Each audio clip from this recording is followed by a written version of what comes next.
नेहरू जी और इंदिरा जी की सोच क्या थी। 35 करोड़ देशवासी नेहरू जी को समस्या लगते थे। पिछले 11 साल से नेहरू जी को कोस रहे हैं, आखिर कब तक कोसिएगा। थोड़ा पंडित नेहरू जी के बारे में पढ़िए, तब पता चले कि पंडित नेहरू की शख्सियत का नाम है। दुनिया का पहला ऐसा राजनेता जिसने अपनी जिंदगी की आजादी के लिए, देश की आजादी के लिए 3259 दिन अंग्रेजों की जेल में बिताए।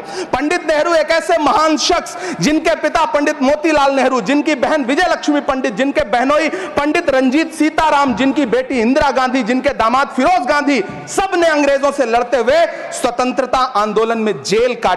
आप किस मुंह से उनकी लकीर छोटी करने की बात करते हैं?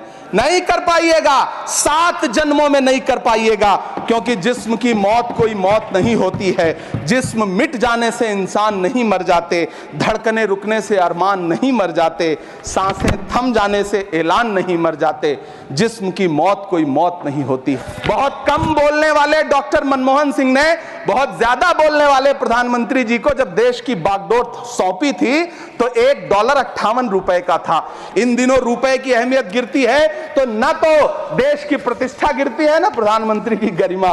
जिस देश में 80 करोड़ लोगों को 5 किलो राशन के लिए कतारों में लगना पड़ता हो, उस देश में यह सरकार 12 लाख तक के टैक्स न लेने के लिए अपनी पीठ थपथपा रही है। इस सरकार का बाजार और महंगाई पर कोई नियंत्रण नहीं रह गया है। चाहे देश में लहसुन 400 रुपए किलो बिक जाए, टमाटर 100 रुपए किलो बिक जाए, प्याज का दाम सुनकर आंखों में आंसू आ जाए, लेकिन वित्त मंत्री महोदया बजट में महंगाई का मां भी नहीं बोलती हैं। आखिर कौन सी नफरत है? यह मुल्क हमारा भी है, इस मुल्क की मिट्टी में हमारा भी खून पसीना शामिल है। हमसे इतनी भी क्या नफरत? रिश्तों की ये नाजुक डोरें तोड़ी थोड़ी जाती हैं, अपनी आंखें दुखती हो तो फोड़ी थोड़ी जाती हैं।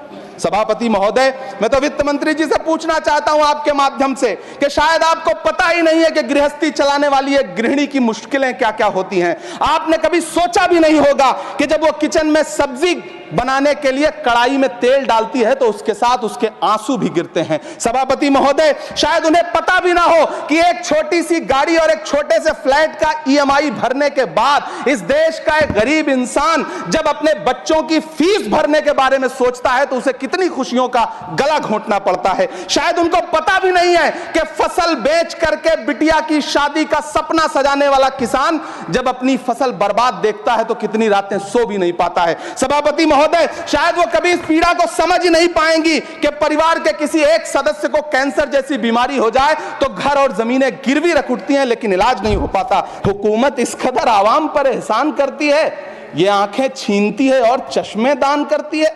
सभापति महोदय, महाराष्ट्र का भिवंडी हो, मालेगांव हो, इचलकरंजी हो, यूपी का बनारस हो, मुआयमा हो, मुबारकपुर हो, रांची का छोटा नागपुर हो, बिहार का भागलपुर हो, हर जगह बुनकरों की उम्मीदें तोड़ रही हैं, लेकिन इस सरकार के पास उनके लिए कुछ भी नहीं है। मुरादाबाद का पीतल उद्योग, कानपुर का चमड़ा उद्योग, सहारनपुर का लकड़ी उद्योग, फिरोजाबाद का चूड़ी उद्योग, अलीगढ़ का ताला उद्योग, सब सरकारी प्लानिंग से तबाह हो रहे हैं।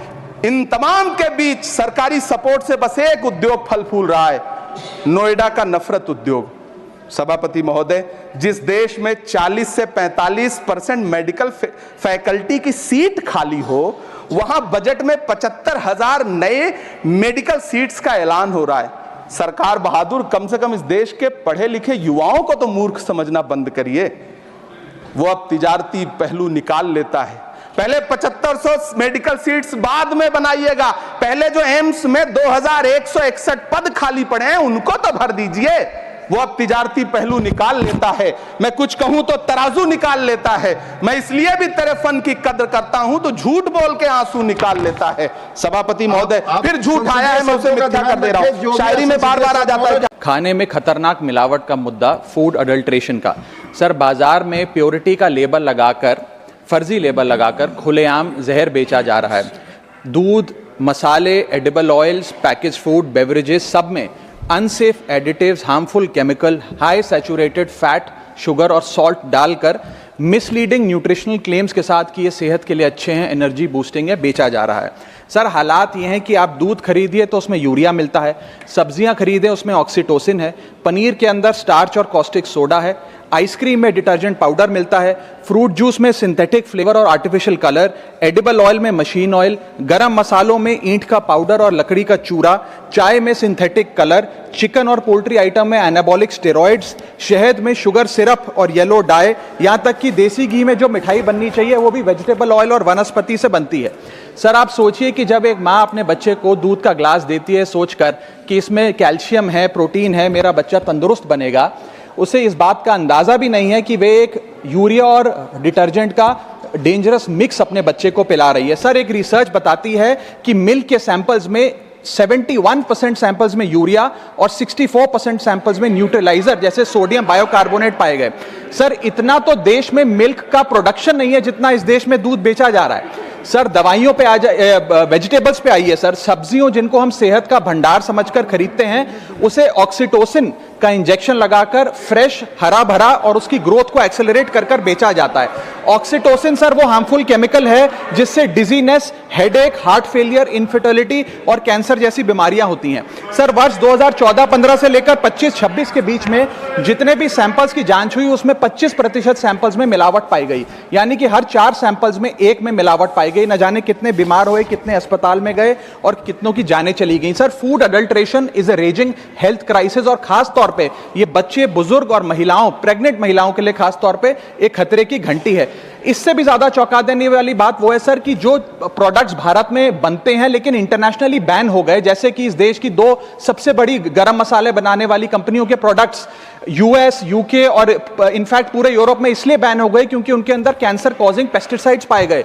वो मसाले भी आज भारत में बेचे जाते हैं और धड़ाधड़ खरीदे जाते हैं। हम we are forced to consume those products. Sir हालात ये है कि और देशों के अंदर जिन फूड आइटम्स को पालतू जानवरों को भी नहीं खिलाया जाता वो हमारे देश में धड़ाधड़ ये कंपनियां बेच रही हैं। सर मैं इस संदर्भ में कुछ सुझाव लाया हूं। पहला सुझाव, FSSAI जो हमारा रेगुलेटर है उसे मजबूत करिए, एडुकेट मैन पावर दीजिए, एडुकेट लैब टेस्टिंग दीजिए। दूसरा, जो फाइन्स और पेनल्टीज हैं वो फाइनेंशियली मैनेजेबल है, उनको बढ़ाने की जरूरत है।